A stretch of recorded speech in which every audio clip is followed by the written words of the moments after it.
잠시 입장해 있겠습니다.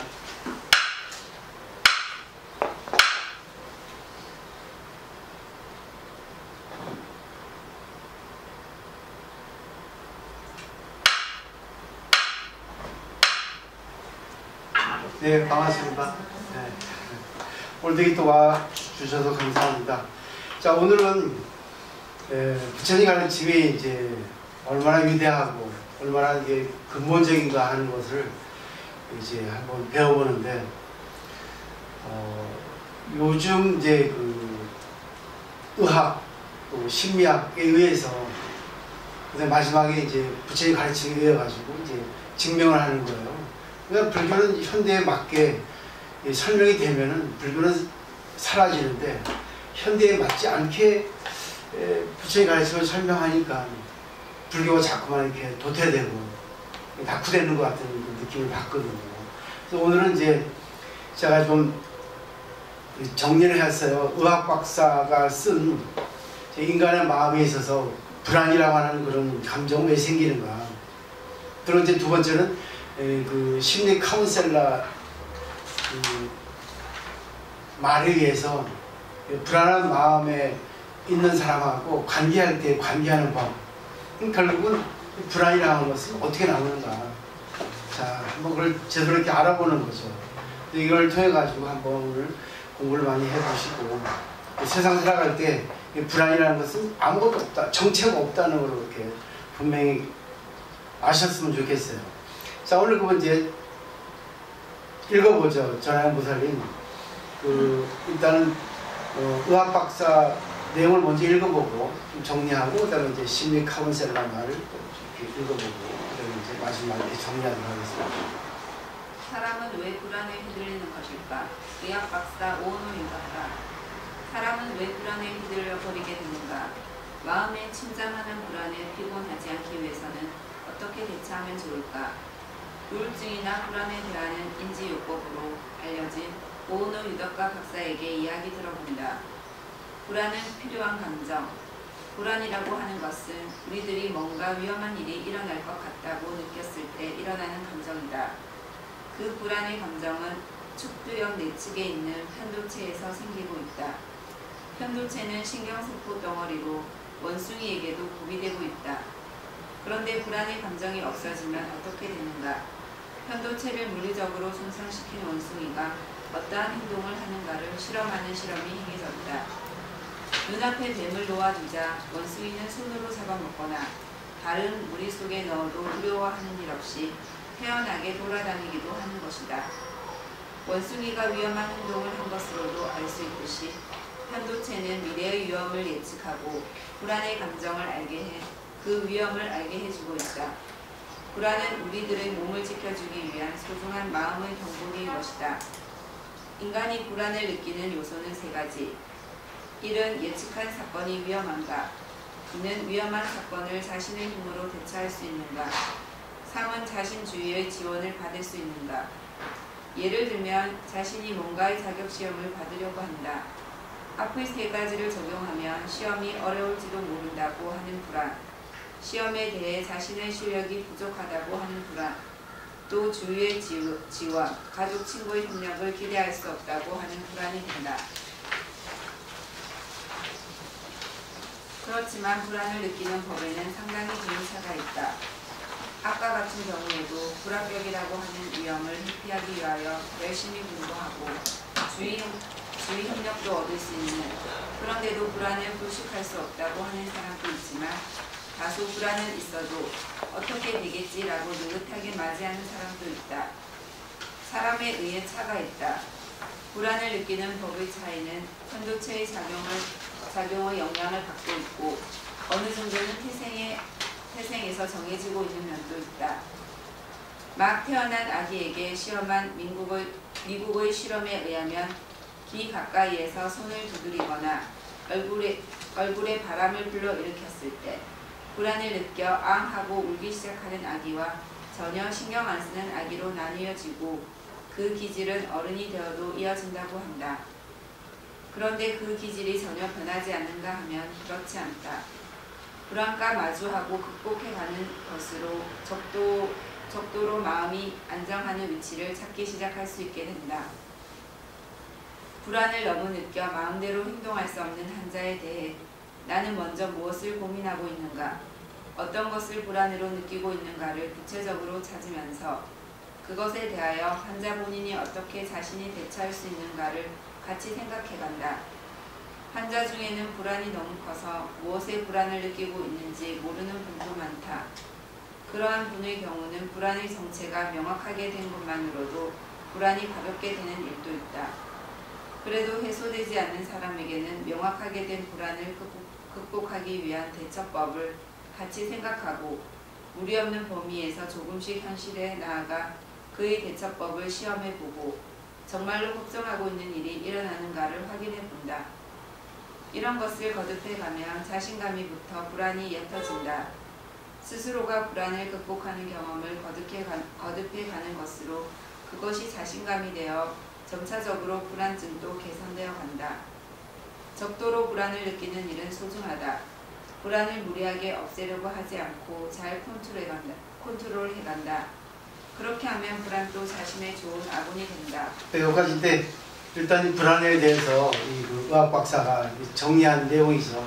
다 실험에 의해서 이렇게 정리한 건데 이번에 또 5가지 이 불안을 컨트롤하는 그런 연습을 이렇게 보여주고 있어요. 한번 잘 보시고 불안이 생겼을 때 이렇게 하시면 될 것 같아요. 근데 또 아까 말했듯이 불안을 느끼는 법에도 사람에 따라 차이가 있다는 거죠. 그러니까 그거는 이제 다 정확한 것이 아니니까 사람에 따라 또 경우에 따라 다르기 때문에 정확하게 자기 중심적으로 이렇게 생각하면 안 되는 거죠. 이제 보조 5가지요. 불안을 컨트롤하는 5가지 연습. 1. 불안하게 되어 무엇이 나쁜가 생각한다. 불안이나 걱정하는 마음이 심하게 나오는 사람은 그런 자신이 싫어 부자유하게 느끼는 일이 있다. 불안은 위험에 대한 경고기이고 소중한 마음의 움직임이니까 불안하게 되는 자신을 부정할 필요는 없다. 불안을 배제하려고 하지 않고 불안을 느끼는 자신을 순수하게 받아들인다. 사실 불안이라는 것은 정체가 없거든요. 자기가 느끼는 위기의식에서 자기가 보호 본능에서 나오는 의식이기 때문에 사실 불안이라는 것은 좀 있어야지만이 자기가 성장된다는 거 또 알겠나 생각해 봅니다. 2. 불안의 정체를 확인한다. 사람은 불안의 정체를 모르면 그 불안이 너무 커서 위험을 부르고 있다고 하는 착각을 느끼게 된다. 우선 현실 생활 속에서 자신이 어떤 장면에서 불안을 강하게 느끼는가를 구체적으로 생각한다. 불안을 느끼기 쉬운 포인트를 몇 가지로 축소하는 것만으로 자신에 대하여 이해가 깊어지고 불안이 옅어져 간다. 3. 불안한 마음을 친근한 사람에게 전한다. 불안은 상대에게 이야기하는 것만으로도 해명되는 일이 있다. 또 자신을 받아들여주는 사람이 있다고 생각하는 것만으로 마음이 가벼워지는 것이다. 상담하면 표가 되지 않을까라고 느끼면 상대의 사정을 듣고 상담한다. 그리고 언젠가 상담받는 일이 있으면 흔쾌히 상대의 불안에 귀를 기울이자라고 생각한다. 4. 불안과 마주하고 행동한다. 일시적으로 불안해서 도망가는 일도 중요하지만 계속 피해도 불안은 해소되지 않고 오히려 도망가면 갈수록 불안은 비대해진다. 그런 사람 중에는 정신안정제나 알코올 등에 의존하고 자신을 해치는 사람도 있다. 불안은 생명을 지키기 위하여 필요한 위험신호이기 때문에 분명하게 마주하고 불안을 극복하기 위한 행동을 한다. 5. 허들을 낮춘다. 노력해도 불안이 부식되지 않는 경우는 불안을 극복하기 위한 허들을 너무 높게 하고 있는 일이 많다. 이래서는 언제까지나 불안을 극복할 수 없고 자신에게 자신감을 없애고 더 큰 불안을 낳게 한다. 허들의 높이를 한번 조금 더 낮춰본다. 그렇게 하면 자신의 설정이 얼마나 무리한 높이였던가를 알게 되고 불안에서 빠져나갈 수 있는 길도 보이게 된다. 여기까지가 이제 의학 박사가 정리한 내용인데 자, 공감 다 하실 수 있죠. 그죠? 근데 불안이라는 것은 사실 뭐 아무것도 아니에요. 불안이라는 것은 정체가 없습니다, 정체가. 근데 불안을 느끼게 되면은 자기 혼자서 불안을 갖다가 해소할 수 없거든요. 그래서 저는 여기서 제일 중요한 게 자기가 마음의 불안을 느꼈을 때 자기가 믿을 수 있는 사람한테 얘기하는 것이 가장 중요하다는 거죠. 그러면 상대에게 얘기하는 것만 가지고도 자기 불안은 좀 없어지거든요. 이 5가지 중에서 자기가 한번 찾아보십시오. 불안이라고 하는 것은 없을 수가 없어요. 시험에 대한 불안, 또 미래에 대한 불안, 또 자기 자신의 어떤 존재에 대한 불안, 뭐 수없이 많을 거예요. 근데 하나도 이건 다 존재하지 않아요. 과거에 있는 미래의 걱정이지. 그래서 현재의 순간이 이제 답인데, 자, 그 다음에 이제 이거 카운셀러, 심리 카운셀러 분의 얘기를 한번 들어보고 우리가 불안에 대해서 이제 어떻게 해야 될까 하는 걸 한번 보죠. 네. 상대의 마음을 치유하는 열쇠는 불안이나 고민을 가진 사람과 마주할 때 상대에게 휘둘리지 않고 이야기를 듣기에는 어떻게 하면 좋을까? 카운셀러인 이시하라 가츠코 씨에게 들어본다. 자신의 즐거운 마음을 기준으로 상대의 고민이나 문제를 들으면서 어떤 식으로 어드바이스를 하면 좋을까? 라든가 언제까지 이 사람 이야기를 들어야 되는가? 라고 하는 생각이 나지는 않는가? 우리들은 자칫하면 문제를 해결하자 어드바이스를 하지 않으면 이라고 순간 힘이 들어가 버린다. 그런 때는 상대가 자신의 생각을 먼저 이야기할 때까지 단지 들어드리는 것만이라도 좋다. 그래요, 힘들었군요. 라고 공감하거나 수긍하는 것만으로도 상대는 안심할 수 있다. 본래 사람은 문제의 해결을 구하는 것 이상으로 자신의 힘든 마음이나 슬픈 마음에 다가와주는 애정을 바라고 있다. 당신이 다가서는 것으로 상대의 마음은 애정에 넘쳐 스스로 문제와 마주하려고 하는 용기가 솟아난다. 하나 강조하고 싶은 것은 상대에게 바짝 다가선다고 하는 것은 자신의 생각을 참고 뭐든지 상대에게 맞춰준다고 하는 것은 아니다. 그래서는 당신이 휘둘릴 뿐으로 이야기 듣는 것을 힘들게 느끼게 된다. 한편 상대는 점점 당신을 의지하고 바짝 다가서게 된다. 결과적으로 상대가 자기 자신의 문제와 마주하지 않고 뭐든지 당신에게 의존하게 되는 것이다. 상대의 이야기를 듣고 있을 때 상대와 마주하고 있는 자신이 편한가가 당신이 상대와 딱 좋은 거리를 유지하고 있는가의 바로메터이다. 물론 당신 자신이 즐거우면 그것으로 좋은 것이다. 문제는 힘들다고 느꼈을 때의 대응이다.